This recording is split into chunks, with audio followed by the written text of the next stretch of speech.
یہ برسوں پہلے کی بات ہے۔ فارس کے علاقے میں ایک چھوٹا سا گاؤں تھا۔ اس گاؤں میں ایک نوجوان رہا کرتا تھا جس کا پیشہ مزدوری تھا۔ اس کا نام کمال تھا۔ وہ صبح سے شام تک سخت محنت کرتا، مگر اس کے دل میں ہمیشہ بڑے بڑے خواب بستے تھے۔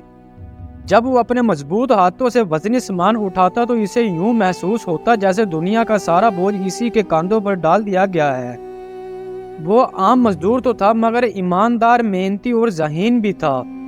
کمال کو بازار سے خاص لگاؤ تھا۔ اس کی دنیا گھر سے بازار اور بازار سے گھر تک محدود تھی۔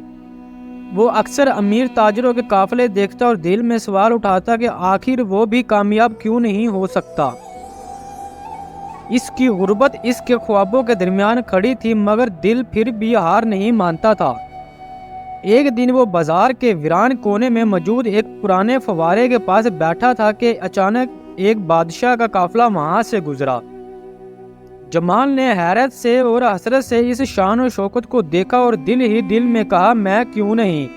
آخر مجھ میں کیا کمی ہے؟ شام کے وقت تھکا ہارا وہ گھر کی طرف جا رہا تھا۔ گھر کے قریب ایک بوڑھا شخص جو روزانہ اسی درخت کے نیچے بیٹھا نظر آتا تھا، اس کی آنکھوں میں برسوں کی دنائی جھلکتی تھی۔ اس بوڑھے نے پہلی بار کمال کو آواز دی، بیٹا آؤ میرے پاس بیٹھو۔ کمال نے حیران ہو کر پوچھا، چاچا آپ کو کس چیز کی ضرورت ہے؟ بوڑھا مسکرا کر بولا، مجھے نہیں، شاید تمہیں ضرورت ہے، تم کئی دنوں سے پریشان لگ رہے ہو، کیا بات ہے؟ یہ جملہ جیسے کمال کے دل پر لگا۔ وہ ان کے سامنے بیٹھ گیا اور دل کا درد بیان کرنے لگا۔ میں سخت محنت کرتا ہوں مگر میری قسمت نہیں بدلتی۔ میرے خواب بڑے ہیں لیکن ان تک پہنچنے کا کوئی راستہ نظر نہیں آتا۔ کیا میری قسمت میں بس مزدوری لکھی ہے؟ بوڑھے نے کتاب بند کی اور گہری نظر سے اسے دیکھا۔ خواب دیکھنا اچھی بات ہے مگر صرف خوابوں سے کچھ نہیں ہوتا۔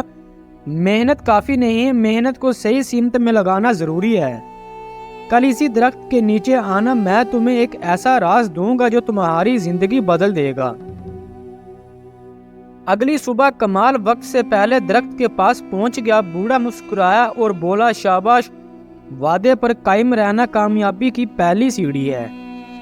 پھر اس نے اپنی جیب سے ایک چھوٹا سا پتھر نکال کر کمال کے ہاتھ میں رکھ دیا۔ یہ عام پتھر نہیں ہے، خوش بختی لانے والا پتھر ہے، مگر یاد رکھو یہ صرف دروازے کھولے گا، اندر قدم تمہیں خود رکھنا ہوگا۔ کمال نے حیرت سے پوچھا، یہ تو عام پتھر لگ رہا ہے، اس میں کیا خاص ہے؟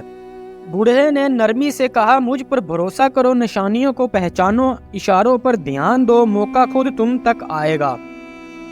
کمال نے فیصلہ کیا کہ وہ اس بات پر عمل کرے گا۔ وہ بازار پہنچا تو اسے معلوم ہوا کہ ایک تجارتی قافلہ مزدوروں کی تلاش میں ہے۔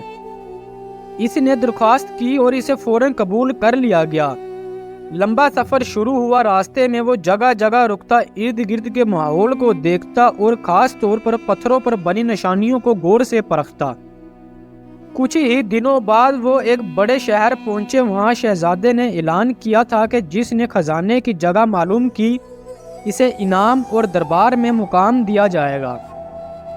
نقشہ سب کے سامنے تھا مگر کمال نے غور کیا تو وہی نشانیاں نظر آئی جو وہ اپنے سفر کے دوران مختلف جگہوں پر دیکھ چکا تھا۔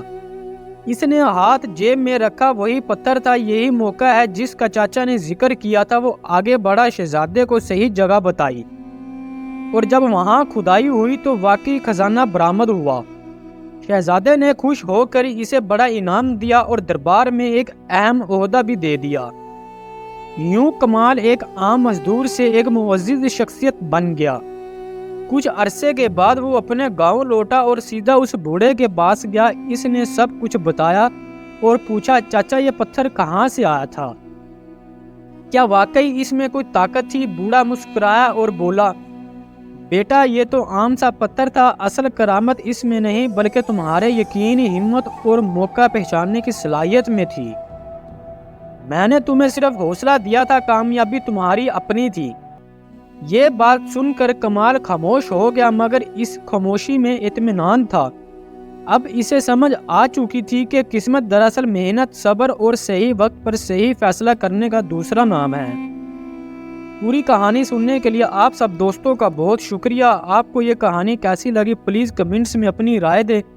اور ہمارا channel story T V official کو سبسکرائب کرے، بیل آئیکن کا بٹن دبائے تاکہ ہر آنے والی نئی ویڈیو بآسانی آپ تک پہنچتی رہے۔